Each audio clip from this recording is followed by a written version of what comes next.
You're just in time. Saved you a seat for the Pillars of Man, your number one podcast for the best conversations you could find aimed at male self improvement. And my deep dive tonight is all about the age old enemy of humankind, nasty, annoying, and just the greatest party pooper of all time if your entire life was the party. And that is depression. But before I begin, I absolutely need to drop this disclaimer. I am not a medical professional of any kind. This is not a diagnosis, nor does it have any groundings in medicine or psychiatry or psychology or anything like that. Now, if you do find yourself experiencing very real physical, mental, emotional, psychological, depressive symptoms, absolutely find or consult your physician, psychiatrist, psychologist, and seek help. Where I'm going to go is a very anecdotal angle at what I believe to be the core essence of its source, and then I'm going to try to swing that right into the solution as I personally experienced it myself. And depression was very gradual for me. I never really woke up one day and I thought to myself, wow, I must be depressed. It was more of this very slow, almost methodical lowering of my state of life, my internal feelings, just my emotions, everything that was going on in my mind, my worldview, how I perceived daily life, how I would carry myself as a person. It even began to seep through my behaviors, my personality, my speech, in the way that I would interact and engage with people. And what I mean by a methodical lowering is that it happened for me, I believe, it's very beginning, and it's possible it's earlier. I just don't have any strong recollection. As accurately as I can trace back is towards my late teenage years. And that was kind of when, if you kind of picture a normal person who is not depressed in any way, shape, or form, that would kind of be the baseline. And if that's the baseline, then dipping under it is, disappointment, mistakes, misfortune, poor decisions, regret, stuff like tragedy, stuff like this, right? And that's the dip, and then the an arc, or to go above this, would be getting lucky, some sort of achievement, some kind of accomplishment, a celebration of some sort, a milestone that has been captured. And it's not that I never really had too much to complain about as a kid. Middle class, school was perfectly fine. Went on to university, had that experience, and then I, like so many others, joined the working world, the real world, as adults would always say to my generation when we were younger. And yet, even though it felt like I was operating on this baseline of normalcy, over time, this gradual dip would be I describe it as the entire level of how I see reality. It's not a dip, the whole thing would lower, but it would lower so subtly that for the longest time, throughout most of my 20s, not until my late 20s, late 20s is 27 to 29.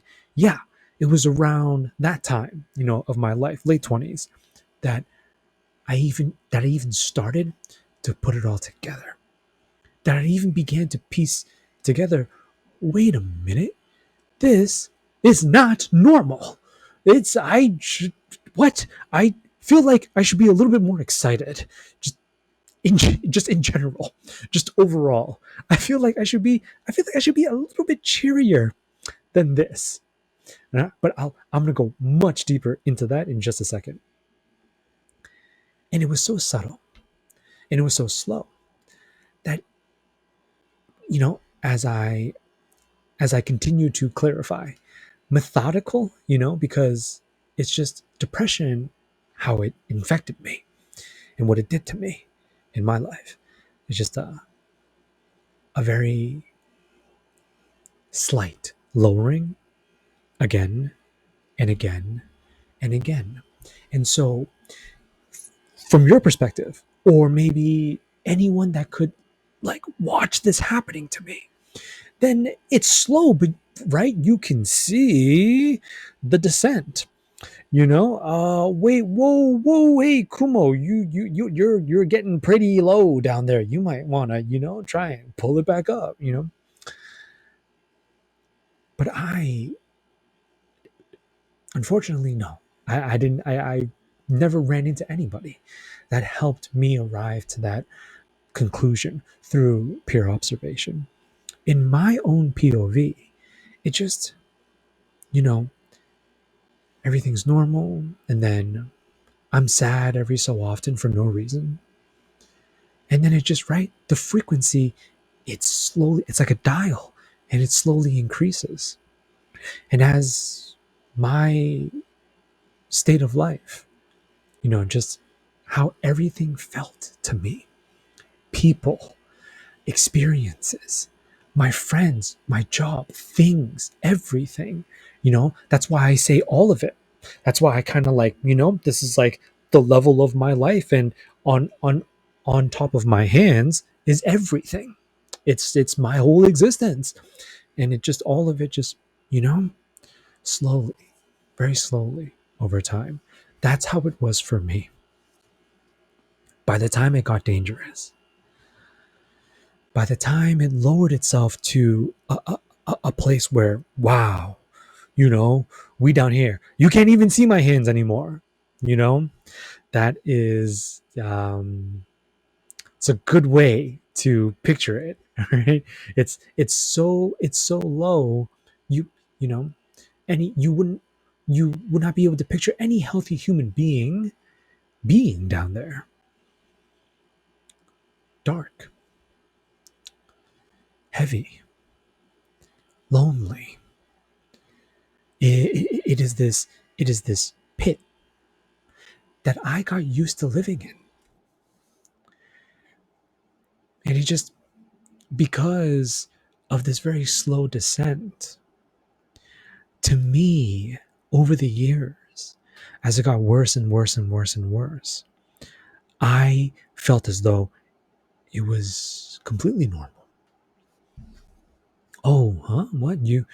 I never smile. That isn't normal. I don't really laugh at anything, you know, unless it's like a really, really hit of a comedy show, or something, a really funny scene in a movie will get a chuckle or two out of me.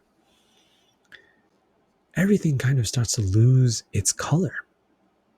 You know, you lose your tastes for things, your interest in everything. It all gets very, it all gets very, it's kind of a blank.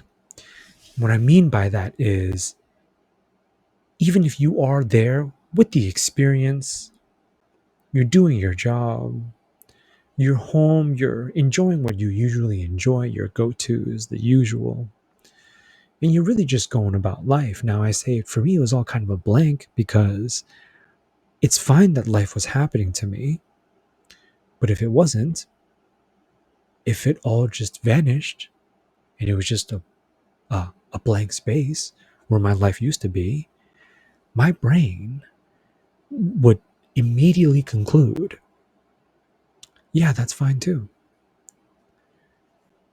And that is the best way for me to describe how depression, attacked me in life, how how it changed the way that I saw living through, my mind and my brain and my body and, everything that makes me me. It's fine if all of that just goes away. If it just stops, I'm not going to go out of my way. Then again, I didn't really go out of my way to do anything. Life just kept happening to me. Good experiences, sure, I really lucked out. Bad experiences, okay. It was this expectation, everything would be bad. Like, if it wasn't, it wasn't. Not by, my choosing or my control, or I did not affect that outcome in any way. But if it was negative in any, uh, in any sense of that word, it felt normal. It felt, yeah, just like really expected. Yeah, this is how things have always been.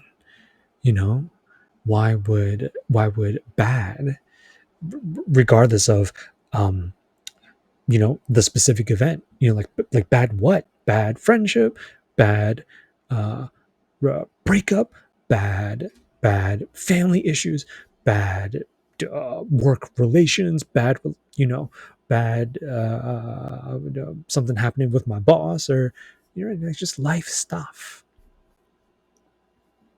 So I remember everything just being just so, it doesn't matter. You don't care. At least for me, I know I didn't. I didn't care about anything. And now, as you can see, as I continue to explain, how I really went through it, you can probably, maybe you're noticing these are clear telltale signs. Uh, even if you didn't want to use the word depression, well, I mean, this person is clearly going through something. Life is rough. This is a really negative, a continually negative experience to perceive reality, waking up to I don't care, and falling asleep every night too. I don't care. It's this. It's this all-consuming sense of hopelessness. It's there's. It's like you're so tired, you don't even have the energy to tilt your head up and forward to even try and look forward to something. Now, excuse me, in hindsight, now as I'm reflecting with you for tonight's episode, there were so many things for me to live for. Like, what I've been giving you is to the best of my ability, the very specific and intimate perspective, POV, of how I personally went through depression. But that's a filter. This is a lens created through, right, a mixture of genetic, biological, emotional, traumatic, habitual, kind of lifestyle choice related, you know, past mistakes, regrets, okay? It's a whole bunch of things that mix into one. that kind of it for me, it turned me into this zombie.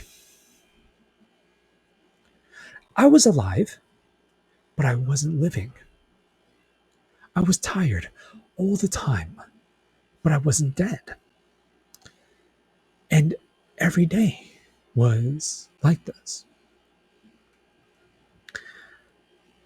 I did not really even begin to understand what was happening to me until, unfortunately, it it began to um, it began to show up in my life as very real and serious symptoms. I just was sleepy all the time, random bursts of I need to nap, napping multiple times a day, and sleeping for 12, 13 hours, something like that. I think at one point, 8 is healthy. No, 12 or 13. No. Sorry. I believe that's too extreme. Maybe 10, around 10, like 10 hours, every night or something like that. And I was never really awake during the day. I was always, when I was awake, it was at night, and I would sleep through the day. And it's this it was a very perpetual assumption. And I say assumption because even though I hadn't lived it yet, and I hadn't experienced it yet, and I hadn't gone through what I was predicting to be bad, negative, not worth it, the same old gray, the same old, just everything being a blank that it had always been for so many years of my younger life, late teens and 20s. It was that. It was coupled along with a heaviness, where I could be sitting maybe just like this, like in front of you, how I'm sitting in my desk chair right here. I love this chair. And I could be sitting in a chair like this, and very randomly, I would feel as though gravity itself had turned up by 5 times, 10 times, 20 times. Like I was wearing the best way for me to describe this is, have you ever seen those specialized units in the military? And their one job is to get out into the field and defuse bombs. Those guys. I can't remember. There's a yes, I can't remember their actual job title, unfortunately, but I can remember the movie because it was awesome. And the movie's called The Hurt Locker. I believe Jeremy Renner. Am I butchering his name? Is that his name? You let me know down in the comments below. But if I remember correctly, it was the legend Jeremy Renner, the Hawkeye from the Avengers. He starred in it, and it's all about those guys and what they do. And oh my god, you know that's quite the job. Definitely needs steady hands there, and definitely cannot have an affinity for panicking. Okay, for sure. But not the movie, and not even really the story or the plot or anything like that. What they wear, yes, that's how it felt. That full body protective gear, that suit. Now in real life, I don't know how heavy it is. Maybe it actually isn't that heavy. I can see them totally wanting the the the pro of having that be as light as possible for that kind of job. But if if it's as heavy as it looks, that's exactly how I felt. And again, randomly. randomly. This is what really got me to uh, question what is going on. Is this actually something serious? This is definitely affecting me more than usual. This is getting pretty hardcore, so to speak. And the last one would be the fantasy and the imagination to unalive myself. So that's it. That's it for me right there. Those are all the the real the real issues that came about in my life because the way I was living it was conducive to one thing and one thing only. Nothing is worthwhile anymore. I don't have anything. There is nothing in my life to try and look forward to. I didn't care. I didn't care about any of it. I think a turning point for me was understanding that wasn't actually the truth. It wasn't that I didn't care. It was that the the mindset, the mentality, and the perception I I was using to live my life, that's what didn't care. More specifically,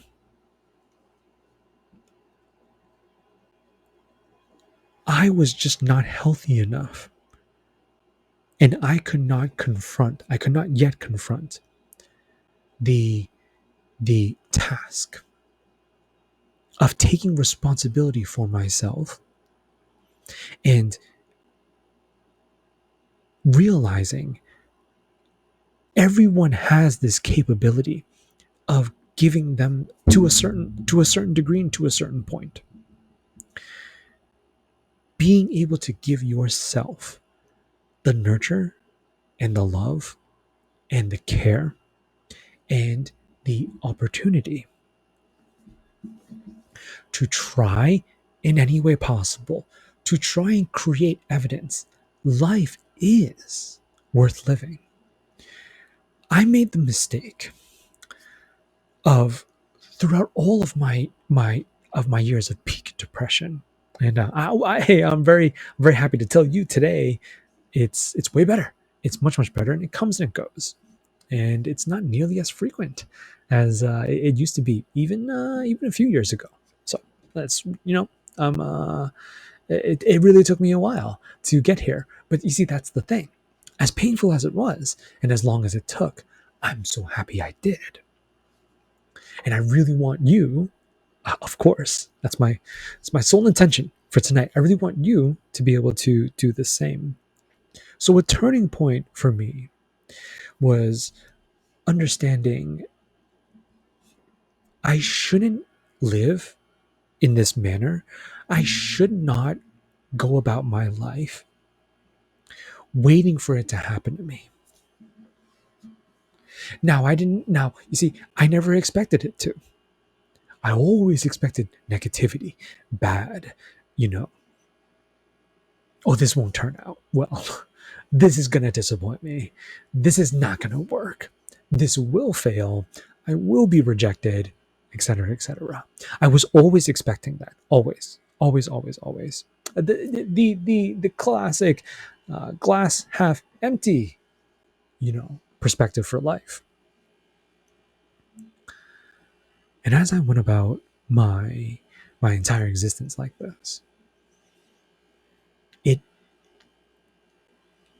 one thing I was never able to admit to myself is that while I was expecting for everything to go wrong all the time, and it did, because I was kind of guiding it that way. But hold on. At the very same time, I was, I did, I just wasn't willing to admit this to myself, but there was a glimmer of hope inside of me that I'd be wrong. That one of these days, one of these times, someone, somewhere, something will happen. I will meet an experience, a whatever, a job, something at work, something, I don't know, walking down the street and I bump into somebody or something that proves me wrong. There is something good in this world, and it'll land in my lap eventually. It'll happen by itself, or it'll just never happen. And that was so dangerous for me, because I realized I was deceiving myself, because I truly believe that kind of thinking in life, what it actually translates to is you're waiting for nothing. And I mean, is that very cynical though? Like this, just this point right here. Is that, does that sound really pessimistic to you? Oh, what the heck? So, all right, I'm depressed, and I'm just going to go about my life staying depressed and uh, um, accepting that, hoping or waiting for anything good to possibly ever happen to me never will. Yes, yes, bro. That is what I'm saying. And the reason why I want to remove that expectation from you, whether you have it or not. For me personally, I did. I just, again, I I hid from it. I ignored it. I I I buried it. Okay, under a bottle, under clouds of smoke, sedated it. Denied it as best I could, though it was there. Come on, come on. One of these days, gotta be something around here. There's gotta be someone on this planet that'll just happen to me and show me and give me the reason to pull myself out of this hellhole.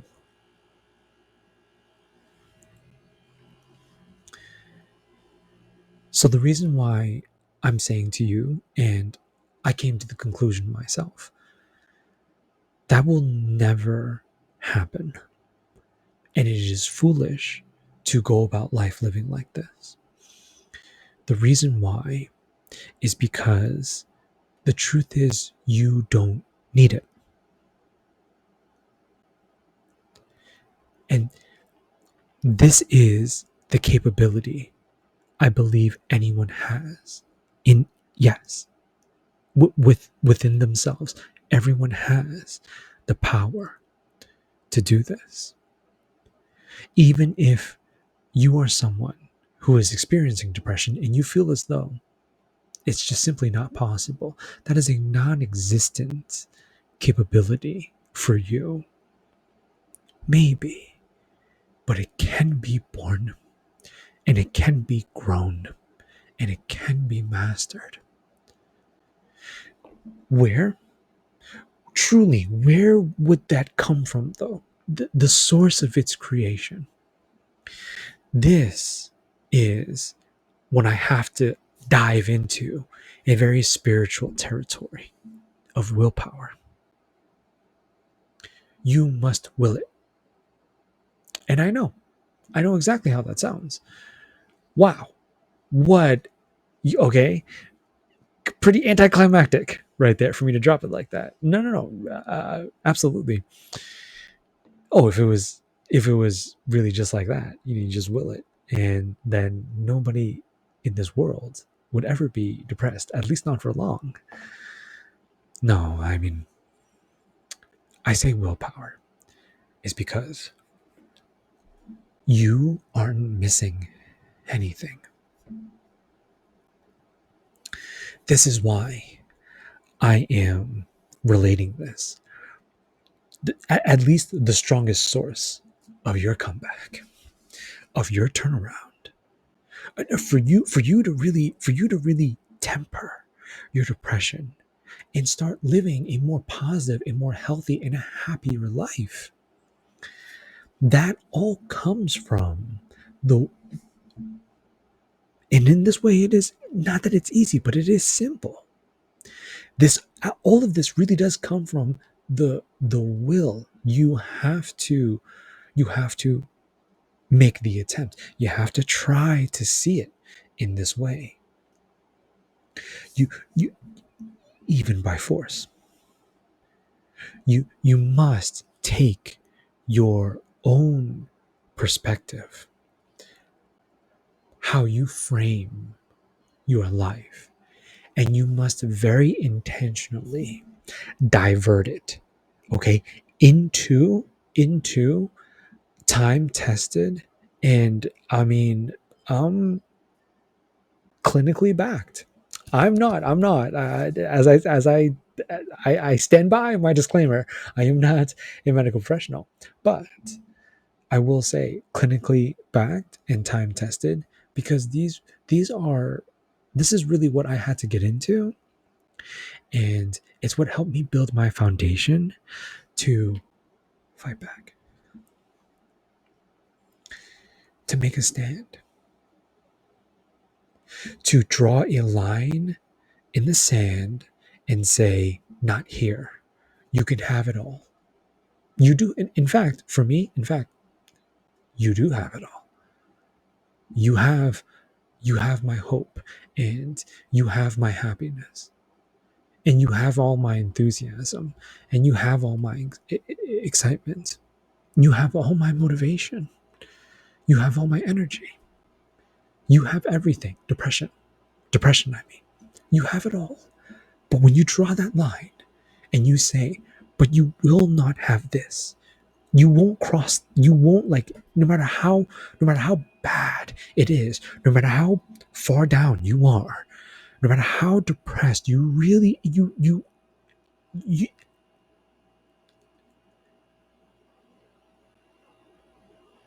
how badly you feel as though you need it all to end right now.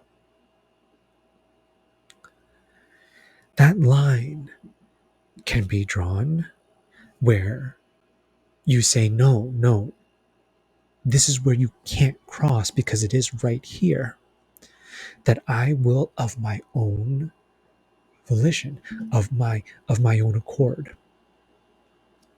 a conscious choice directed at being kind to yourself. That you don't have to have expectation. You just have to try and make the attempt itself. That attempt right there, for me, in the very beginning,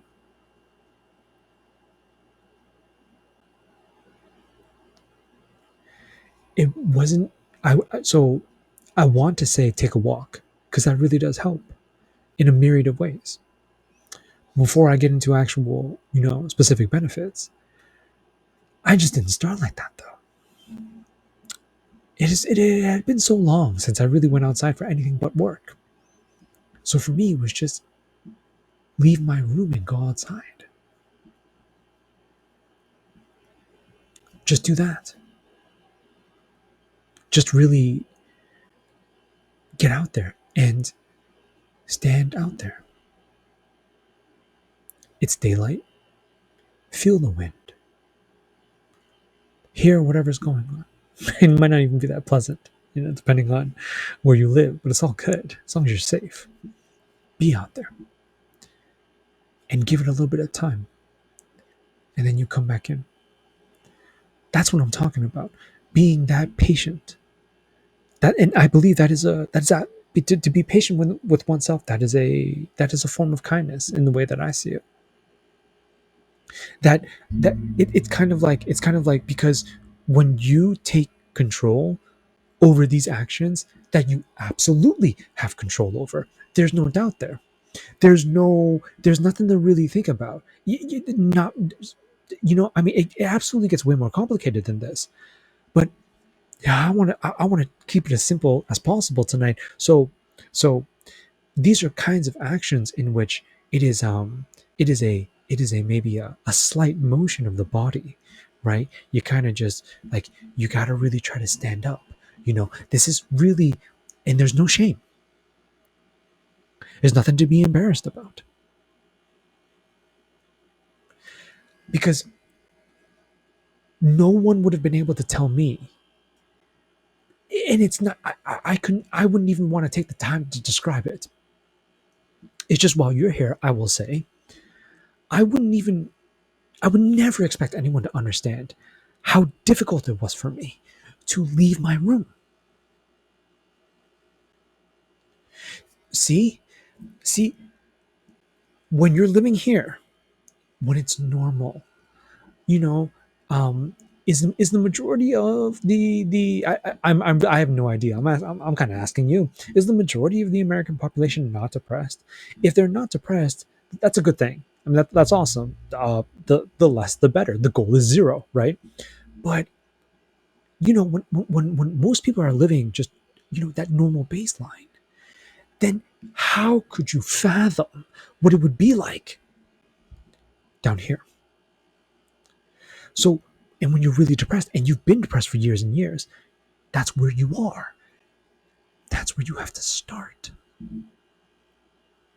So, you see, brother, what I'm trying to say is, shame, embarrassment, humiliation, that's ludicrous. It doesn't make any sense. And I say that because down there, yes. I can say this because I'm someone who knows how it feels. That's why I'm saying it like this. But, like, okay, even just this,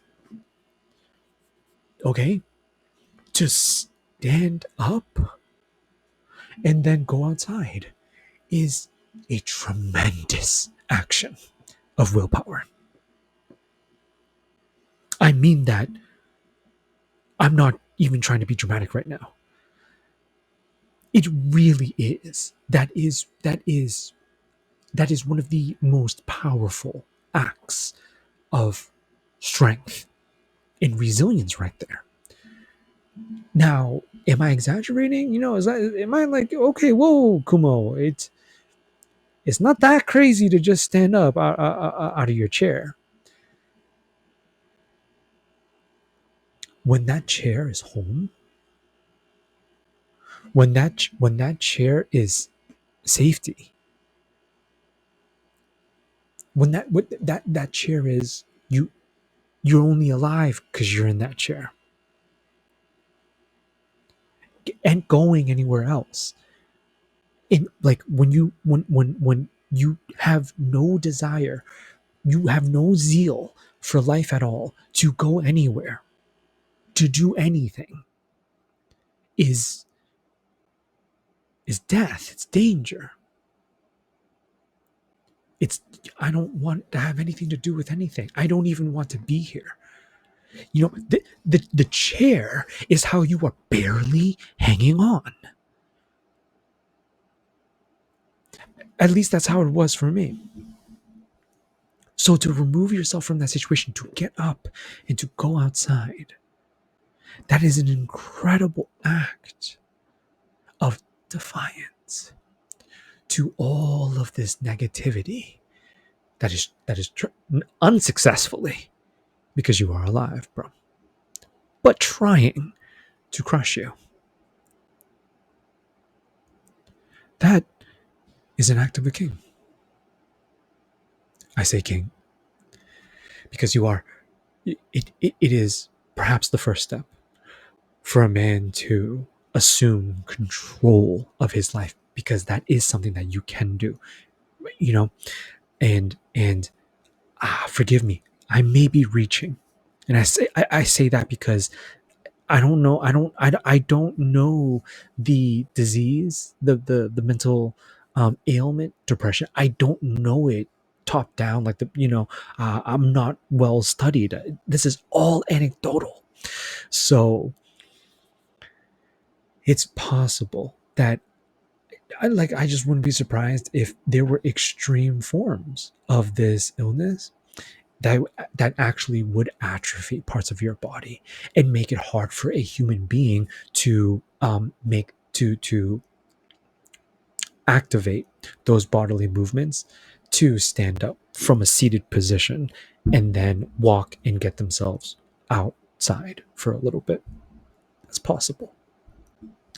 But but besides extreme circumstances, such as the one I just described, then that action, which is a choice, it's very available to you, brother. It is very possible. And that's how you see. So, just like how it was a slow descent by your willpower, because you can, because you got it, bro. You don't need to go anywhere for this. You don't need medication for this. Though you may be prescribed certain medications and whatnot. Of course, hey man, absolutely listen to your doctor over some podcast, bro, giving his 2 cents about depression tonight and the way he experienced it. For sure, for sure. But there's no cure quite like the exertion of your own decision making process in here, that no matter what, that you do not accept not being able to stand.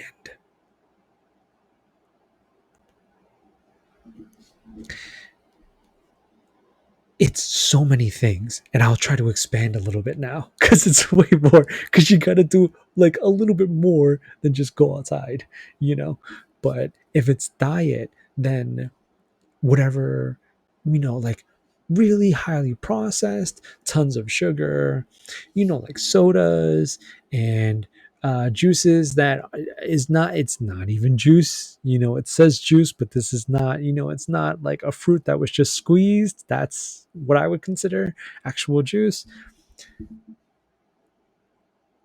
To replace that with a glass of clean water. You know, you don't have a filter, can't really drink from the sink wherever you live, then that would require some effort right there. What would that effort look like? You'd have to go somewhere and spend a little bit of money to buy bottled water, and then hydrate and ingest that. That is the decision that is available to you. That can happen. You are capable. And then of course, food itself, to try to eat whole foods, healthy foods, like, good clean protein, veggies, okay, a carb of your choice, meals that you like, you enjoy to eat these things. And I mean, just looking up simple recipes to be able to make this kind of food for yourself, that kind of nourishment right there, that goes such a long way. Movement of the body. Okay. No, this does not have to be lifting weights, though lifting weights, highly, highly recommend. And any guy experiencing depression to lift. It really helps. It's not even about getting jacked. It's about becoming stronger than your depression. Literally. You aesthetically, like physically speaking. The attempt to, how it kind of, it's very grounding. It really clears your mind. It really helps you vent. It's like, for me, it's like a physical vent. You can pour frustration. You can pour grief. You can pour, difficulty of life, struggle, into the weight. And it's very restorative, because it takes so much effort to work out and lift and build muscle, that is an action that you can return to again and again and again, that has compounding multiplicative physical and mental benefits. There are actual chemical reactions that will happen inside of you that are very beneficial to countering symptoms of depression. And now that I'm starting to throw more and more at you, this is fast becoming a, oh, yeah, yep, hide water, eat clean, lift, be positive. Okay, depression 101. But that is really how it that's how you're able to pull yourself out of it. It's little by little, you take your time. And one of the greatest pieces of advice that I could say to you, I've already said it, but I really want to hit this home. You want to make sure that throughout this process, you stay kind to yourself. There were so many days where I was like, I can't do this anymore. It's like I went, it's like, oh, I was pretty locked in for a couple of weeks. Things are kind of getting a little bit better. I feel kind of lighter. It's not as bad. It's not as gloom and doom. It's not as hopeless. And it's just, and the depression would attack me again in waves, just waves, man. Oh, but this is all useless though. Oh, but so what if you're getting better? You still got all these problems. You still got, all that stuff still happened. And it's a lot. It's a lot of mental work as well. It's a lot of forgiveness you got to work with. There's a lot to let go of, I believe, to really, really, really get past, heal. I'm not sure if I don't know if it really is possible to permanently get rid of it. I'd like to believe in that. I'd like, for me to say that's not possible. I'll never say that. I absolutely believe it is possible. I just don't know if it is. Yeah, I don't know if that's a thing. Somebody can truly be free of it from the rest of their lives. Never again will I ever feel. I don't know if it's like that, but it can absolutely be way better. Okay, life can be rewarding and satisfying and gratifying once more.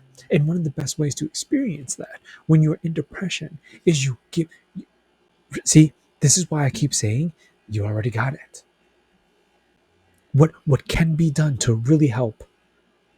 It's right here, right now. You don't have to go anywhere. Well, in this way, not that you should, not that yeah, you're going to be just fine staying home. There'll probably be some places you should definitely go, but I don't know, a local body of water for the view, and just relax on a bench, nature, the woods, okay, and even just maybe a walk to the city or something like this. That's what I mean. And that's how that's really, it took me years, um, five to be exact, and it still comes and goes. And I guess it's just I find it remarkable at how infrequent it's become for me. And it was a little bit of everything. I really I gradually got into all of it. I journaled, and I got, it's a small book. I believe it's like of just randomness, like just a whole bunch of different days of my life compiled into a kind of a word document. And it's my diet is completely different. A lot of stuff I had to give up. A lot less ice cream, a lot less soda, a lot less candy, a lot less deep fried, fast food, junk food, a lot more healthy stuff. So I got some supplements, multivitamin. Yep, yep. Um, excuse me. Tons of water, tons of water. Just trying to stay with. I mean, you want to stay informed, but besides just knowing what's going on, you don't really need to get bogged down by all the negativity of the drama and the gossip and the doomsday and war and disease and all those predictions. And just live your life, bro. You deserve that. You deserve to see something and really feel it. A scene of excitement gets you excited. A scene of happiness makes you happy. A scene of comedy makes you laugh. A tragic scene makes you sad. To be able to feel it all, that it isn't just numb to everything. And that you would find things in life that you care about. It can be a hobby. It can be for money. It can be a financial pursuit. Yeah, of course. It can be what resonates with you. That's what it is. That's this is one of the byproducts of my journey through exploring, how to really make my comeback, how to really just, I can't live like this anymore. I don't want it to be like this every single day. What can I do about it? And then that's when you like, that's the epiphany right there. Oh my God, I can do so much. I can, so you can, bro. I believe human beings can do so much of just getting rid of this, beating it, becoming stronger. And when you do, you will. And when you do, over time, slowly, you realize, was it? Was it this awful mental illness, or was it ingredients? Was it just a I don't want to say phase, but was it a period of your life that helped you become that much stronger?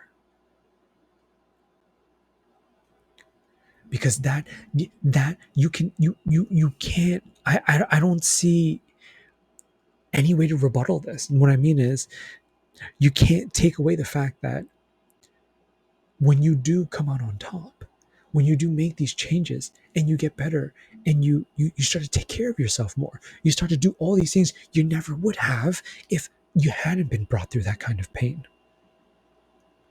You never would have had a reason to witness how strong you really are, my king. And that's one of the most, kind of the silver lining of this very, you're right, gray, dark cloud that way overstays its welcome in our lives, known as depression. It's almost a part of the process. That process just needs to be initiated by you, brother. And once you do, don't stop. Go, take your time. You go one step at a time. You take it one day at a time. And as you do, you see, maybe it was actually not a problem. It was a part of my plan to get here, to get better, to get where you're headed, to get to a more joyous, a more peaceful, a more healed, a more healthy life. And I really do wish you the best. And I mean, now, once again, I'll end with the disclaimer, because I would never want this episode tonight to cause harm or cause any kind of detrimental impact. Absolutely take everything I say with a grain of salt. You should be taking everything I say every single episode with a grain of salt. Okay. I am a lot. So far, all of my male self-improvement content, it comes from my own personal life experiences, research, deductions, observations, yada yada yada, and whatnot. But for something like this is, it's very real. And get help. Seriously, bro. Seriously, if you need it, it's out there. Like, probably much better than the way I did it, but you can beat it. It absolutely can be beat. And I we'll probably revisit this topic, as I would love to continue sharing with the world any kind of value that I can produce from the crazy, you know, decade plus run I had with this horrible mental. I mean, it's more than mental. It's really existential ailment. And besides that, you like conversations like this. You like vibing, having discussions, all about male self improvement. Well, then check me out. And I talk about anything and everything that goes into all of this, because you're watching The Pillars of Man, your number one podcast for the best conversations you could find aimed at male self improvement surrounding philosophy, masculinity, wellness, and lifestyle. I'm your host, Kumo. I continue to reshape the modern male reality, giving any man who wishes to pull the very best out of himself a way to do that. Thank you so much for being here, bro. Okay, you keep fighting the good fight, and I'm right behind you. You like content like this, hit that subscribe button for me. I hope to see you real soon in my next one. Until then, take it easy. Take good care of yourself. And I love you so much. Peace.